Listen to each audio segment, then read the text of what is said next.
Hello everyone, welcome back to my channel. As usual আমার vlog post করতে দেরি হয়ে যায়, তো যাই হোক রাত্রি 9টা নাগাদ আমরা বেরিয়ে গেছি। দিনটা হচ্ছে ষষ্ঠীর দিন রাত্রিবেলা। তো দেখো ফার্স্টেই কিন্তু আমরা বাবুল বোনার এই ঠাকুরটা দেখে নিয়েছি, যেটা কিন্তু বহরমপুরের মধ্যে বেস্ট হয়েছে। তারপরেই চলে গেছিলাম কান্দি বাস স্ট্যান্ডের ঠাকুর দেখতে, এটাও কিন্তু একদম অন্যরকম হয়েছে, বেশ ভালো লাগলো। তারপর আমরা চলে এসেছি দেখো খাগড়ার ভেতরের এই প্যান্ডেলটা দেখার জন্য, যেটা কিন্তু ইউনিক হয়েছে। তবে গত বছরও বহরমপুরে এরকম একটা প্যান্ডেল হয়েছিল, যেটা আরো বেশি বেস্ট ছিল বলে মনে হয়েছে। 3-4টে ঠাকুর দেখার পরেই কিন্তু আমরা চলে এসেছি এই যে হোটেল গ্রিন ভিউতে, যেটা জাস্ট কিছুদিন হলো ওপেনিং হয়েছে, আর যেটা লোকেশনটা হচ্ছে কলকাতা বাজারের ঠিক পাশের গলিতে একদম ফার্স্টে। এখানে এসে অ্যাম্বিয়েন্সটা খুব ভালো লেগেছে, একদম চারিদিকটা নিট অ্যান্ড ক্লিন।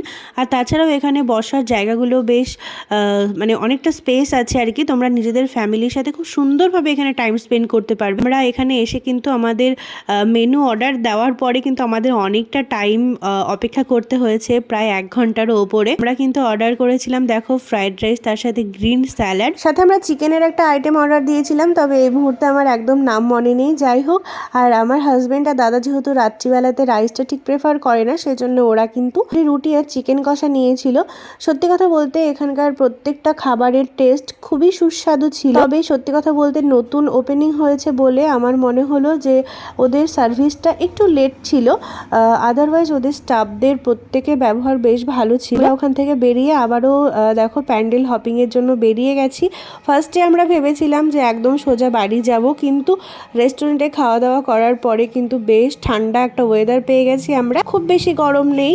তো সেই জন্য আবারও আমরা ডিসিশন চেঞ্জ করে ভাবলাম যে চলো কয়েকটা ঠাকুর দেখে নেওয়া যাক। তো দেখো আমরা এখানে চলে এসেছি, মানে এটা হচ্ছে লাল দিঘির একদম পাশে, যেটা এইবার প্রথম পুজো হয়েছে এখানে, যেটা কিন্তু লোটাস টেম্পল করেছে, তোমরা দেখতে পাচ্ছ। প্রচন্ড ভিড় হয়েছে এবছর, আর আমরা কিন্তু সত্যি বলতে ষষ্ঠীর দিন রাত্রিবেলা ঠাকুর দেখেছি, খুব ভালোভাবে ঠাকুর দেখতে পেরেছি। কোথাওই কিন্তু আমরা সেইভাবে ভিড়টা পাইনি, যদিও এখন ঘড়িতে মোটামুটি 12টা পার হয়ে গেছে, 12:30 একটা মতো বাজছে, তবুও অনেক মানুষের ভিড়।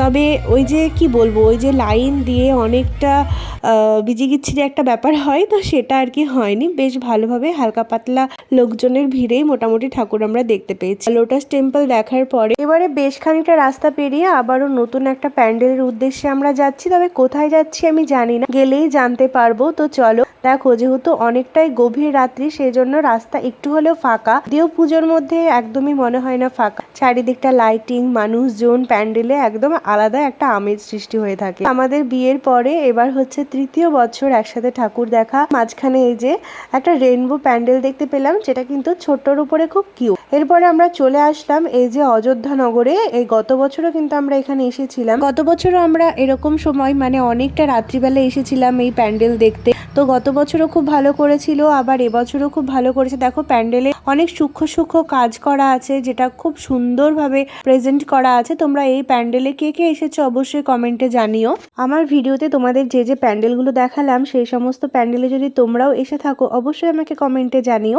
এরপরে দেখো নতুন একটা প্যান্ডেলে চলে এসেছি, যেটা বাইরে থেকে খুব সাধারণ হলেও কিন্তু খুব সুন্দর লেগেছে আমার। ভেতরে এসে এই থিম দেখে তো আমি পুরো চমকেই গেছিলাম, ভীষণ চমৎকার হয়েছে এই থিমগুলো। এখানে দেখো সমস্ত সাধারণ মানুষের মধ্যেই কিন্তু ভগবান বিরাজ করে, এটা খুব সুন্দরভাবে এরা ফুটিয়ে তুলেছে। বাই দ্য ওয়ে এই জায়গাটার নাম হচ্ছে হরিদাস মাটি, যেটা আমার পার্সোনালি খুব ভালো লেগেছে। যাই হোক, যেটা বলছিলাম জানো তো, ছোটবেলায় এই যে রাত্রিবেলায় প্যান্ডেল হপিং এর ব্যাপারটা একদম স্বপ্নের মতো ছিল, তবে আমার হাজবেন্ড কিন্তু আমার স্বপ্নটা পূরণ করছে এখন।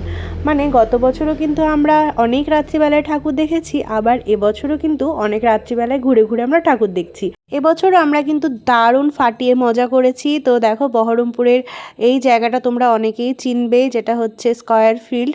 তো ওইটা দিয়েই একদম এখন সোজা বাড়ি ফিরছি।